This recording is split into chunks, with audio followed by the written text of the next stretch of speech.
bonsoir, la bande de cognon sur la vidéo Oyo. Non, c'est la vidéo pour répondre à la maman Oyo.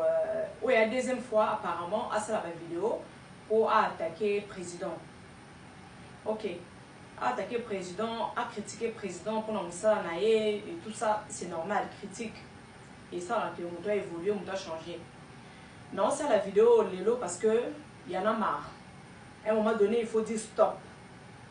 Maman wana zo sa la vidéo aza ko finga baluba azo finga bakasayan azo attaquer tribu moko boya Congo pour na Félix a na pouvoir ya sepelité parce que nazo loba déjà nazo zong san bino bato babosa na mingi Mobutu avanda na pouvoir sur 32 ans hein a baby samboka tant ba finga muta critique Mobutu te hein ba beta Mobutu maboko ba finga bato Équateur te Kabila a le père aïe, a même les bisons ni kumba au bino boye, ba binusu ba rwandais, ba finga ba swahili te,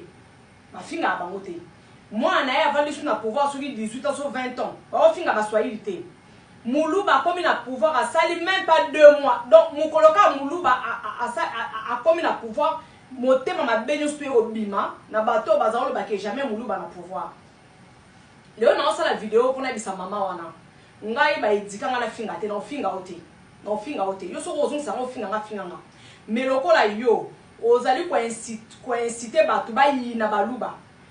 ozo sa batu ke no obogote mais la baluba obogote ma bakasayen ngai na porter au plainte en France ça ozana Lyon apparemment ozana Lyon nazo porter au plainte parce qu'à un moment donné stop et à un moment donné il faut dire non ça suffit il faut reboyango ngai na bana nanga ya baluba nanga baleki nanga baluba yo za danger pour na bango na ko porter au plainte nazo porter au plainte nanga lo baboyi Bemba a travaillé na Kabila non Bemba a travaillé na Kabila Bemba telemi na 2006 a bomi ba congolais bazaro marcher contre Kabila beaucoup bozo condamné Bemba bozo condamné été bozo condamné bangala ou bien je sais pas école na yesuki bangala so ba mongo bozo condamné bozo finga bangote Félix soki fait que ça likambu bo finga ba luba nyonso bo mélanger bato ozo ko inciter bato ba yina baluba ngai nazo que nous reporter au plainte comme on a mboka o nga na zaka na France na que nous porter au plainte nazo porter au plainte parce que tant bo ça la vidéo na bino comme bato ba se ba mesena ba finga baluba comme on a normal mutoko finga muluba et en plus ce qui est grave hein ba finga biso baluba so to répondre et bato ko ba choqué que muluba so bazo finga muluba so répondre donc bolinga ka baluba ba kuya neti ba rosi mukendi to kufa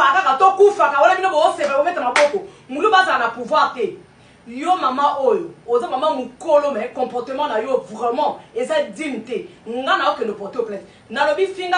critiquer Félix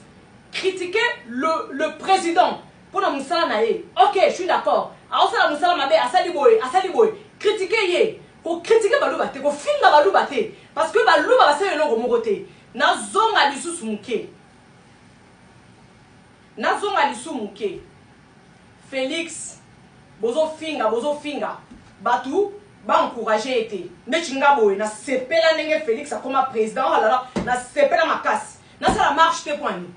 marche na nga soutien pour retourner que non ba que non ça la marche point yo nga so réponse na nga marche na ngai nga jena ka yembi na ça la marche na Château Rouge nga na ba tumususu marche na ngwana ezala ki pona bana Félix bravo mon président ndengo retira ki signature na yo parce que tant alobaki ke alongoli candidature andimi ba traître wana ba trahir ye et ça la biso pas si moko osakana tenga na belaki tant Félix ya kolobaki non a retirer signature na ye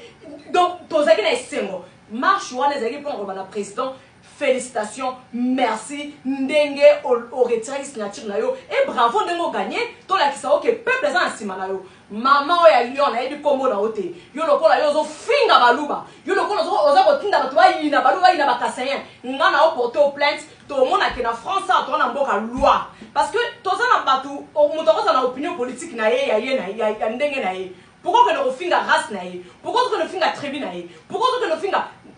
toi en France, c'est bon, 4 à 6.